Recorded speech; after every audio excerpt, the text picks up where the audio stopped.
చనిపోయే ముందు ఒక 1 వీక్ ముందు వచ్చారు. ఇక్కడ ఏదో ఎలక్షన్స్ కాలనీ ఉంటే వచ్చారు. ఆ రోజు ఎలక్షన్స్ డ్రాప్ అయిపోయాయి.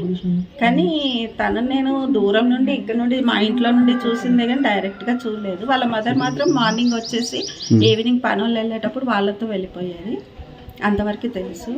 ఒక్కటే రోజు వాళ్ళ మదర్తో మాట్లాడాను నేను. అంటే వాళ్ళ పిల్లలు ఎప్పుడైనా వచ్చారు ఇక్కడికి? విజయవాడ అదే ఒకే రోజు వచ్చారు. ఆ ఎలక్షన్స్ అనుకొని వచ్చారు. ఆ రోజు పోస్ట్పోన్ అయ్యాయి. దూరం నుండి చూశాను. చనిపోయిన రోజు ఉన్న డ్రెస్ ఆరెంజ్ కలర్ డ్రెస్సే వేసుకొని వచ్చింది.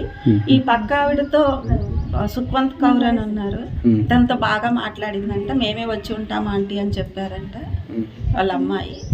అది ఫస్ట్ 80 lakhs అమ్ముతామన్నారంట. కానీ 85 ఇటు పక్క వాళ్ళది. వాళ్ళు రిలేటివ్స్ కాదు వీళ్ళకి. జస్ట్ ఇట్లా పరిచయమైన ఫ్రెండ్స్. తర్వాత కొనుక్కున్నారు. తర్వాత మీకు నార్త్ ఫేస్ వచ్చిందని చెప్పేసి 5 lakhs ఎక్కువ అడిగితే 1 month బ్యాక్ ఇచ్చారంట. అది అయిపోయింది. ఇంకా అంతకుమించి ఇక్కడ దానికి చావడానికి రీజన్ అయితే ఇక్కడ ఈ ఏరియాలో ఎవరికి ఏమీ తెలియదు. ఓకే. ఇక్కడ సీసీ కెమెరాస్ ఏమైనా ఉన్నాయి కాలనీలో? ఏమైనా మీకు తెలుసు? నేను రీసెంట్గా వచ్చాను. నాకు పెద్దగా ఐడియా. వీళ్ళని అడిగితే చెప్తారు పక్క వాళ్ళు.